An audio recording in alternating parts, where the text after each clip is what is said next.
அம்பேத்கரை பாஜக அப்படி நடத்துது அப்படின்னு நீங்க சொல்றீங்க. காங்கிரஸ் அன்றைய காங்கிரஸ் தான் அப்படி இருந்தது. இந்திய காங்கிரஸ் அப்படி இல்ல அப்படிங்கிறத சொல்றீங்க.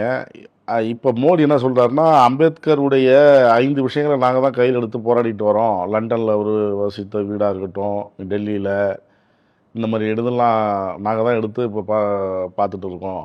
இதெல்லாம் காங்கிரஸ் ஆட்சியில இருந்தது. மன்மோகன் சிங்லாம் இருந்தாங்க. அப்பலாம் என்ன பண்ணாங்க? நேரு காலத்துக்கு அப்புறம். அதாவது அமித்ஷாவை விட ஆபத்தானவர் நரேந்திர மோடி. அமித்ஷா நாடாளுமன்றத்தில் உச்சரித்தார், அண்ணல் அம்பேத்கரை நகைப்புக்கு ஆளாக்கி கிண்டலாக அந்த வார்த்தையை உச்சரித்தார். ஆனால் ஒரு பொறுப்புள்ள பொறுப்பில் இருக்கக்கூடிய பிரதம அமைச்சர் நரேந்திர மோடி அவர்கள் தன்னுடைய எக்ஸ் வலைதளம் என்கிற வலைதளத்தில் இதை நியாயப்படுத்துகிறார். நான் கேட்கிறேன், வெட்கமாக இல்லையா? காங்கிரஸ் கட்சி அண்ணல் அம்பேத்கரை அவமதித்தது, காங்கிரஸ் கட்சி கொண்டு வந்த திட்டம், காங்கிரஸ் கட்சி உலகளாவிய கொள்கை, இதையெல்லாம் ஏற்றுக்கொள்ள மாட்டோம். நாங்கள் புதிய இந்தியாவை, டிஜிட்டல் இந்தியாவை, அம்பேத்கரை மதிப்போம், ஜனநாயகத்தை காப்போம் என்பதுதானே வந்தீங்க. நீங்க காங்கிரஸ் செஞ்சது காங்கிரஸ் செஞ்சு சொல்றீங்க.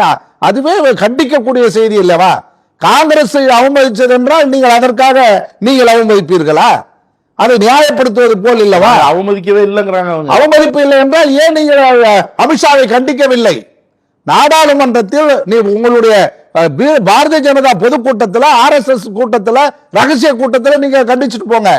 மக்களால் தேர்ந்தெடுக்கப்பட்ட அவை, நாடாளுமன்ற அவையில் பேசக்கூடிய ஒரு பொறுப்புள்ள அமைச்சர், முக்கியத்துவம் வாய்ந்த அமைச்சர், பிரதமர் அமைச்சருக்கு அடுத்தபடியாக போக்கஸ் செய்யப்படக்கூடிய அமைச்சர், உள்துறை அமைச்சர் அமித்ஷா, அவர் போய் நகைச்சுவையாக, நகைப்பாக, கிண்டலாக ஆனால் அம்பேத்கரை பேசுகிறார் என்றால் அது போய் வக்காலத்து வாங்குறார் நரேந்திர மோடி என்றால் என்ன அர்த்தம்?